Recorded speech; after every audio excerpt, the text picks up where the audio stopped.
7 games on tap tonight, guys, including, of course, Alex Ovechkin's return from COVID protocols. He had to sit out the All-Star game. He's back at it, ready to go for Washington tonight. That's big news. We're going to start with some other high-priced forwards, though. Oilers are going to host the Golden Knights. Connor McDavid, Leon Draisaitl. They are the most expensive skaters on this slate. Are you looking for a way to roster both, AJ? I'm not. I don't love Edmonton in this one here. It's just not a great matchup for them going up against the Golden Knights here. So I'd rather save some significant salary.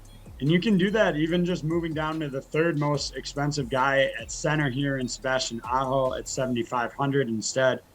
Look, a quick look at his game log, you might raise some concerns. You see 1 point in his last 4 games, but he's got 8 shots on net in his last 3. So he's clearly trying to get out of this funk, doing everything he can. And a matchup with Ottawa is always a great way to get out of a funk.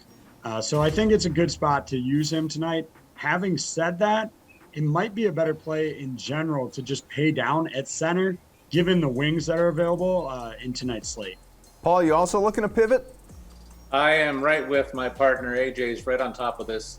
Look, Vegas has their top guns back at center, so that's going to mean trouble for the Edmonton big boys, and they haven't been playing very well of late, while Vegas is looking like the cream of the crop in their division. So I'm fading those Edmonton boys tonight. There are many high-end centers, as AJ implied, that are worth taking a pivot away from, though. They got a lot of top matchups there. I'd go for the cheaper guys here who have been producing and have better matchups, quite frankly. I'm going to save some money and go ahead with Kuznetsov at center, given that Ovi's back in the lineup. That $5,700 price tag for a guy who's got 10 points and 33 shots on goal facing Columbus tonight, that's very tasty. And JT Miller versus Arizona, similarly inclined to go that route. $5,200 for a guy who's been one of their leading players in Vancouver for much of the season. He's got 8 points in his last 10, along with 23 shots on goal. Pete, not going to lie, I like it better when they don't get along. Would you like to make a case for the Edmonton guys? I'll make a case for Edmonton. I just would rather spend down.